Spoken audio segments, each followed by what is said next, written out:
Hello friends, सी language सीखने की series में एक बार फिर से आपका स्वागत है। और आज के इस वीडियो में हम यूनियन इन सी लैंग्वेज के बारे में बात करेंगे। और यदि आपने अभी तक इस सीरीज के जो प्रीवियस वीडियो है उन्हें नहीं देखा तो लिंक मैंने आपको डिस्क्रिप्शन बॉक्स में दिया हुआ है। पहले आप उन सभी वीडियोस को जरूर देखिए ताकि आपको आने वाली वीडियोस समझने में कोई प्रॉब्लम ना आए। तो चलिए इस वीडियो ट्यूटोरियल को स्टार्ट करते हैं। मैं हूं अभिषेक और आप देख रहे हैं माइक्रो सॉल्यूशन।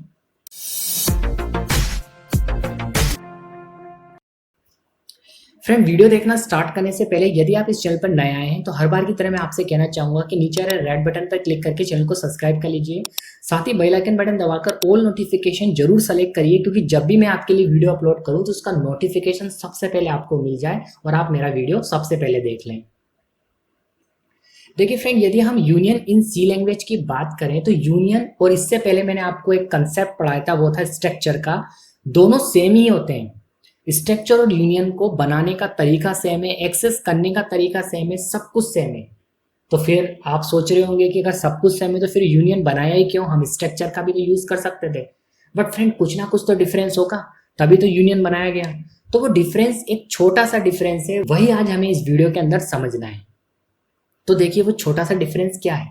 देखिए वो छोटा सा डिफरेंस ये है कि यदि हम स्ट्रक्चर बनाते हैं तो देखिए स्ट्रक्चर हम कैसे बनाते हैं। हम स्ट्रक्चर बनाते हैं स्ट्रक्ट कीवर्ड लगाकर, STRUCT। और हम कोई भी स्ट्रक्चर का यहाँ पर नाम रख सकते हैं। हमने एक नाम ले लिया डेमो। अब इस डेमो स्ट्रक्चर के अंदर हम क्या करेंगे, जितने भी मेंबर वेरिएबल बनाएंगे वो सभी मेंबर वेरिएबल, जैसे मान लीजिए मैंने एक इंटीजर में आई बनाया और मैंने फ्लोट के अंदर एक जे वेरिएबल बनाया और एक करेक्टर में एक STR नाम का एक वेरिएबल बनाया। तो होता क्या है फ्रेंड, स्ट्रक्चर के अंदर इन तीनों वेरिएबल को, इन तीनों मेंबर वेरिएबल को अलग अलग मेमोरी लोकेशन मिलती है। आई को एक अलग मेमोरी लोकेशन मिलेगा, एक जे को अलग मेमोरी मिलेगी और STR को अलग मेमोरी मिलेगी। तो अगर हम टोटल मेमोरी की बात करें तो जो हमारा आई होता है बेसिकली वो 2 बाइट का होता है, और हमारा जो फ्लोट डेटा टाइप होता है वो होता है हमारा 4 बाइट का, और करेक्टर जो डेटा टाइप होता है वो होता है 1 बाइट का। तो इन तीनों मेमोरी ब्लॉक को अलग अलग मेमोरी मिलेगी और ये तीनों अलग अलग यहाँ पर अपने मेमोरी के अंदर वैल्यू को स्टोर कर पाएंगे। कौन तीनों, ये आई, जे और STR। तो अगर टोटल मेमोरी की बात करें डेमो डेटा टाइप की, एक्चुअल में क्या यूजर डिफाइंड डेटा टाइप, जो मैंने आपको ऑलरेडी इससे पहले वाले वीडियो स्ट्रक्चर के अंदर सब कुछ क्लियर कर दिया है। यदि आपको कोई कंफ्यूजन है, अगर आपको समझ में नहीं आ रहा तो आप पहले स्ट्रक्चर का वीडियो भी देख सकते हैं। तो डेमो क्या एक तरह का डेटा टाइप है, लेकिन कौन सा डेटा टाइप, जो हमने बनाया है। स्ट्रक्चर मतलब क्या, यूजर डिफाइंड डेटा टाइप। तो डेमो क्या एक डेटा टाइप है। और यदि फ्रेंड हम इस डेमो की साइज की बात करें, यानी डेमो डेटा टाइप की साइज की बात करें, तो इसकी साइज कितनी हो जाएगी, इसकी साइज हो जाएगी यहाँ पर 4 और 1 5, 5 6 7, इसकी टोटल साइज होगी हमारी 7। ठीक है। तो यहाँ पर स्ट्रक्चर के अंदर जो आप जितने भी मेंबर बनाते हैं उन सबको अलग अलग मेमोरी मिलती है। लेकिन यदि हम यूनियन की बात करें, यूनियन बनाने का तरीका, एक्सेस करने का तरीका, सब कुछ स्ट्रक्चर जैसा ही है, बट डिफरेंस यही है इसके अंदर जो मैं अब आपको बताने वाला हूँ। तो यूनियन बनाने के लिए आपको सबसे पहले तो यूनियन कीवर्ड लगाना होगा।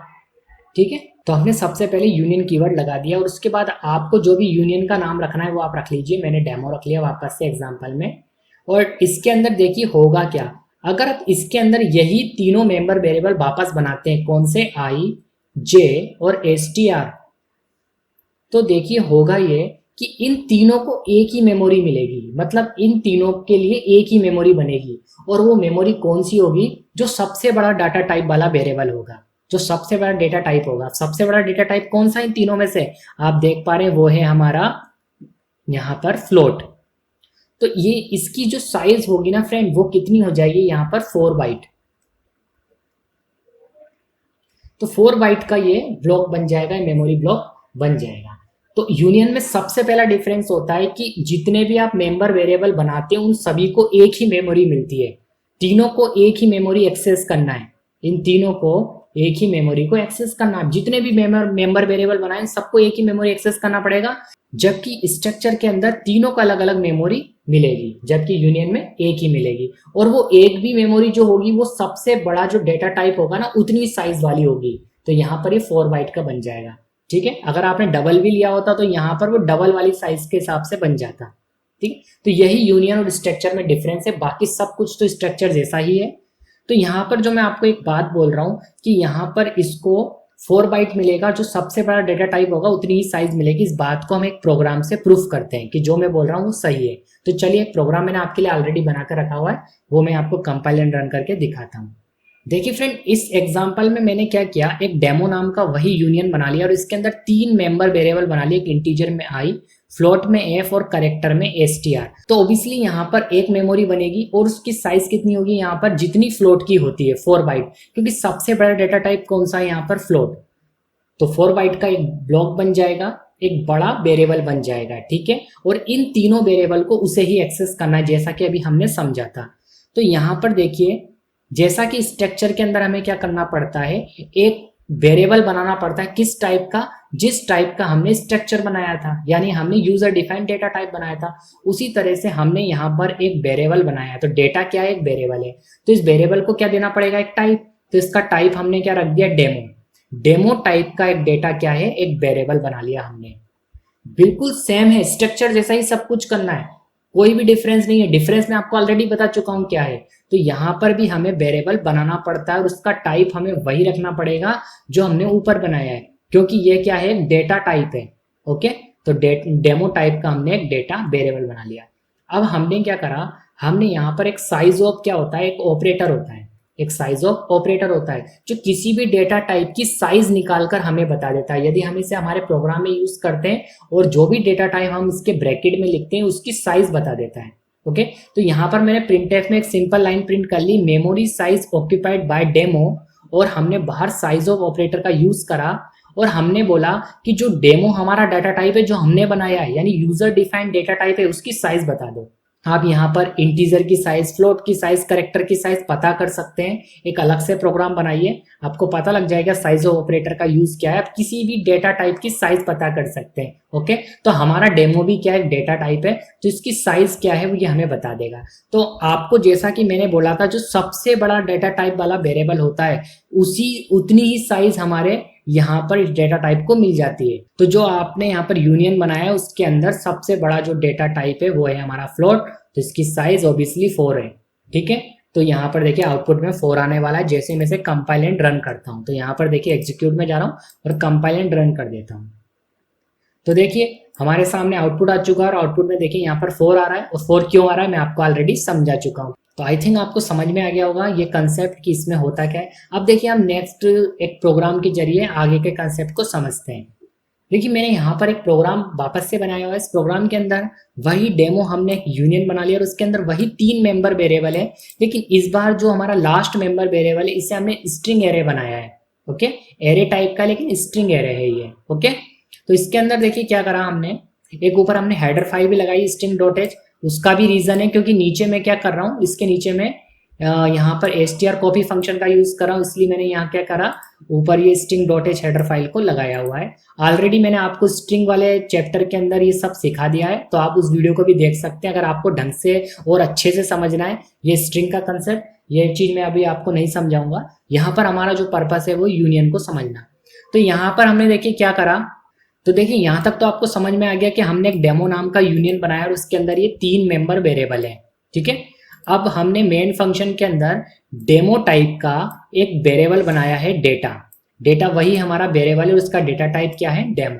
ठीक, अब हमने जैसा कि स्ट्रक्चर में करते थे, वेरिएबल का नाम डॉट और जिस वेरिएबल को आपको एक्सेस करना है उसका नाम। तो इस मेन वेरिएबल से हमें किस वेरिएबल को एक्सेस करना है, आई को, क्योंकि हमारा बड़ा वेरिएबल कौन सा है, वो है डाटा। और डाटा के अंदर 3 वेरिएबल हैं, कौन कौन से, आई, एफ और str। तो इस केस में देखिए इस प्रोग्राम को आपको यहाँ पर फोकस करना है, यहाँ पर नोटिस करना है। जैसे ही मैंने लिखा है डाटा डॉट आई, तो यहाँ पर आई के अंदर 20 चला जाएगा। ओके, इसके बाद मैंने लिखा डाटा डॉट एफ, और इसके अंदर मैंने देखिए यहाँ पर क्या पास कर दिया, 230.5, ये मैंने इसके अंदर f के अंदर पास कर दिया। और मैंने स्ट्रिंग कॉपी फंक्शन होता है strcpy, उसकी हेल्प से जो str वाला वेरिएबल है उसके अंदर माइक्रो सॉल्यूशन पास कर दिया। तो i के अंदर 20 है, f के अंदर 230.5 है, और जो हमारा str वेरिएबल है उसके अंदर माइक्रो सॉल्यूशन स्टोर हो चुका है। ठीक है, ये चीज मैंने स्टोर करवा दी। अब देखिए यहाँ पर फर्क कैसे पड़ेगा। देखिए मैं आउटपुट समझा रहा हूँ और उसी के जरिए यूनियन का कंसेप्ट मैं आपको समझाऊंगा। तो जो पहला प्रिंटफ है वो यहाँ पर प्रिंट करेगा value of I data dot I. तो आई की वैल्यू क्या है, तो डेटा अगर आई की वैल्यू एक्सेस करे तो ऑब्वियसली आई की वैल्यू कितनी है 20। तो आपके केस में अगर आप सोच रहे हैं तो यहाँ पर पहला आउटपुट आना चाहिए 20 और दूसरा आउटपुट आना चाहिए, अगर एफ की वैल्यू एक्सेस करें और प्रिंट एफ के अंदर करें तो दूसरा आउटपुट आना चाहिए 230.5 और तीसरा आउटपुट आना चाहिए हमारा क्या, माइक्रो सॉल्यूशन, यही आना चाहिए। लेकिन फ्रेंड ऐसा नहीं होगा। तो फ्रेंड ये आउटपुट बिल्कुल नहीं आएगा जो आप सोच रहे हैं। आउटपुट देखिए क्या आएगा, आउटपुट ओनली आएगा माइक्रो सॉल्यूशन। अब ऐसा क्यों होगा, ऐसा इसलिए होगा कि देखिए पहली बात मैंने जो आपको समझाई थी उसी को आपको यहाँ पर माइंड में रखना है। वो बात क्या थी, चलिए हम वापस से इसको समझते हैं। वो बात ये थी कि यूनियन के अंदर होता क्या है, यूनियन के अंदर सभी को एक ही मेमोरी मिलती है। तो यहाँ पर कौन कौन से वेरिएबल है, एक आई है हमारे पास, एक जे है और एक क्या है हमारे पास str, ठीक है। तो देखिए फ्रेंड होगा ये कि यहाँ पर जो हम वेरिएबल बना रहे हैं यूनियन के अंदर आई जे और str, इसको यूनियन की कंसेप्ट की वजह से एक ही मेमोरी मिलेगी। ये बात मैं आपको ऑलरेडी क्लियर कर चुका हूँ। जो फर्स्ट प्रोग्राम मैंने आपको बताया था कि एक ही मेमोरी मिलेगी, इसलिए तो उसका आउटपुट कितना आ रहा था, ओनली 4, ठीक है। तो इस वजह से यहाँ पर एक ही मेमोरी मिलेगी। अब एक ही मेमोरी मिलेगी तो आपने जो फर्स्ट वैल्यू पास करी थी वो क्या थी, वो थी हमारी 20। तो 20 किस में आ जाएगा, इस मेमोरी में आ जाएगा, ठीक है। लेकिन आपने हाथों हाथ क्या करा, सेकंड वैल्यू पास कर दी।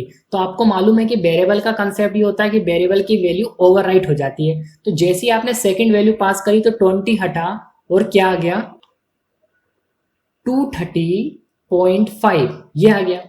फिर आपने हाथों हाथ क्या करा, एक और वैल्यू पास कर दी तो ये हटा और इस वेरिएबल के अंदर क्या आ गया, माइक्रो सॉल्यूशन। तो अब होगा क्या, अब ये होगा कि जैसे हमने प्रिंट करा तो फाइनल वेरिएबल की वैल्यू क्या बची, माइक्रो सॉल्यूशन। तो माइक्रो सॉल्यूशन प्रिंट हो जाएगा। तो फ्रेंड यूनियन के अंदर यही होता है कि जो आपने वेरिएबल बनाए यूनियन के अंदर उन सभी को एक ही मेमोरी मिलेगी और उस वजह से जो आप लास्ट में वैल्यू पास करोगे वही फाइनल वैल्यू होगी उस वेरिएबल की, और जब आप उसे एक्सेस करोगे तो वही प्रिंट होगा, क्योंकि यहाँ पर सबको एक ही मेमोरी मिली है।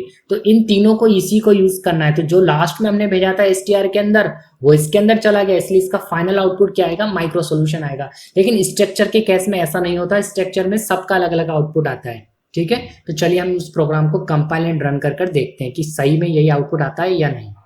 तो ये रहा हमारा वो प्रोग्राम और इसे हम रन करके देखते हैं। बाकी इन दोनों की वैल्यू क्रैश हो जाएगी क्योंकि इसका कोई भी गार्बेज वैल्यू होगी वो आएगा इसके अंदर आउटपुट। हमारा 20 और 230.5 ये आउटपुट नहीं आने वाला। इन दोनों लाइन की बात कर रहा हूं मैं, बस केवल हमारा माइक्रो सॉल्यूशन यहाँ पर प्रिंट होगा। ओके, तो चलिए हम कंपाइल एंड रन करके देखते हैं। देखिए आउटपुट हमारे सामने आ चुका है। आई की वैल्यू पता नहीं क्या आ रही है, गार्बेज वैल्यू आ रही है, जबकि आई की वैल्यू तो आपके सामने क्या है यहाँ पर 20 और एफ की वैल्यू 230.5। तो देखिए दोनों ही आउटपुट नहीं आ रहा, लेकिन लास्ट वाला यहाँ पर आउटपुट आ रहा है माइक्रो सॉल्यूशन। तो ये यूनियन के कंसेप्ट की वजह से ऐसा हो रहा है।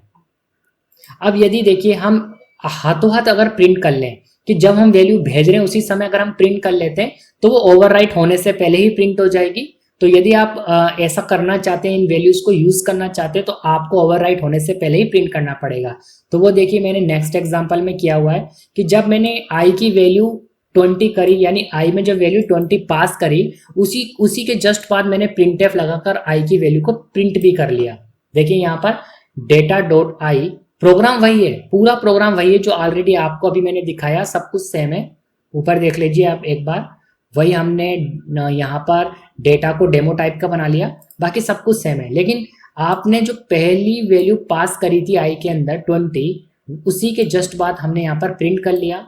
ऐसे हमने एफ की जो वैल्यू है उसी के जस्ट बाद हमने यहाँ पर क्या कर लिया, प्रिंट कर लिया। और बाद में हमने माइक्रो सॉल्यूशन जो स्ट्रिंग टाइप का हमने वेरिएबल बनाया, यानी स्ट्रिंग एरे बनाया, उसके अंदर पास करने के बाद प्रिंट कर लिया। तो चलिए मैं आपको कंपाइल एंड रन कर भी दिखा देता हूँ। तो देखिए इस बार आउटपुट आ चुका है। तो पुराने वाले केस में क्यों नहीं आ रहा था वो आपको क्लियर हो गया।